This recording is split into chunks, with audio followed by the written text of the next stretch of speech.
European Union just had the honor to receive a Nobel Prize.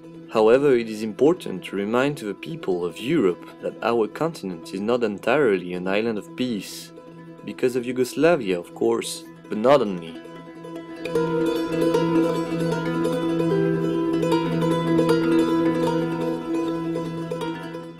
Stuck between Romania and Ukraine, it exists a small country named Moldova that is facing for the last 20 years with a secessionist province called Transnistria.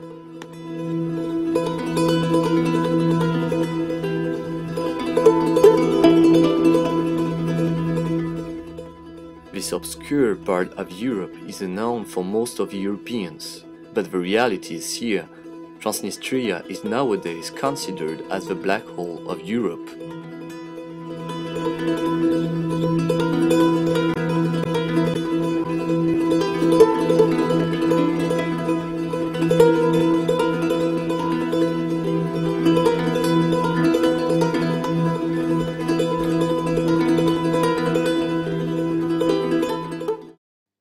Not recognized by the international community, the Republic of Transnistria is taking its name from a river, the Dniester, natural border dividing both territories. The division exists since September 1990, date when the autonomous province declared unilaterally its independence from Moldova, province at the time belonging to the Soviet Union. The main reason of the division is ethnic and linguistic. Indeed, most of the people of Transnistria are Russians or Ukrainians, when Moldovians represent the majority of the rest of Moldova. This linguistic issue has been used by the nationalists from Transnistria to convince people that a Transnistria within Moldova would be the synonym of a death of the specificities. Today's situation between both authorities is still conflictual. Why? Because of the War of Transnistria, occurred in 1992. During this event, an unexpected belligerent offered its help to the independentists, the Soviet 14th Army. With this support, the Transnistrian army won the war and concluded a ceasefire still existing today. The ceasefire was also stating the permanent station of the 14th Army on the territory of Transnistria. One thing has to be known with Moldova. During the Cold War, the Soviet Union built a lot of warehouses within the territory, in case of a conflict on an European front. One of the biggest warehouse complexes is located in Kolbasna, Transnistria, where 20,000 tons of ammunition are stored. The 14th Army therefore helped on the front, but also supplied tons of arms to the new republic.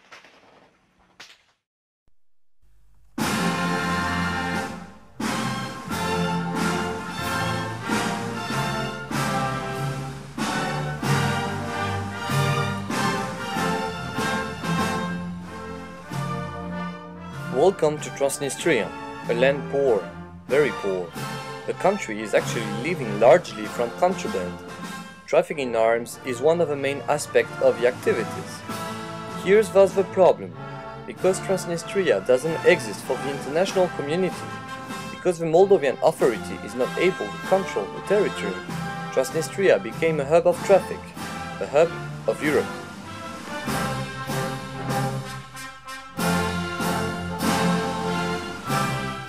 The arms of Transnistria have been found, for instance, in ex-Yugoslavia, France, Iraq, Angola, Kivu.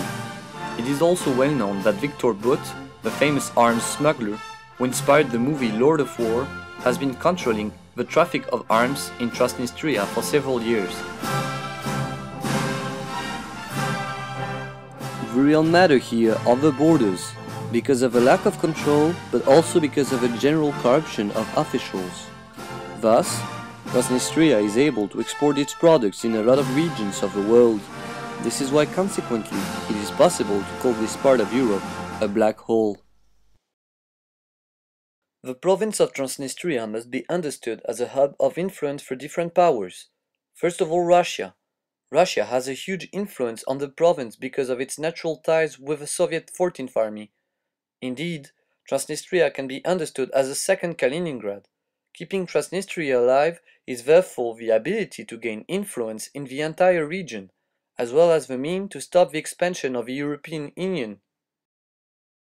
On the other hand, Transnistria creates a security issue. Because the autonomous province is only 70 kilometers far from the EU by Romania, the European Union is highly concerned by this boundary issue, as well as for Ukraine, the eastern neighbor of Transnistria. The Transnistrian issue is finally a local problem for Moldova. Without the resolution of the conflict, Moldova can't be integrated inside the EU. In addition, the existence of a secessionist region slows the economical capacities of Moldova. For instance, Transnistria creates a problem of stability and transparency. That's why it deters any kind of project of foreign investments.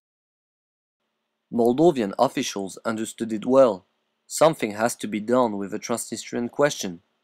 It might be the case with today's party ruling the country, the Alliance for European Integration, whose Prime Minister declared recently, "I will walk on the moon to find a solution to the Transnistrian question." To finish, I would like to focus on the Russian actor who seems to be the key of the situation. If Transnistria survives, it is mostly because of its economic ties with Russia. Moreover, Russia, with its 14th Army, still has a way to influence the territory. Therefore, in terms of realpolitik, we could say that Transnistria will survive as long as Russia will have some interests involved in the region.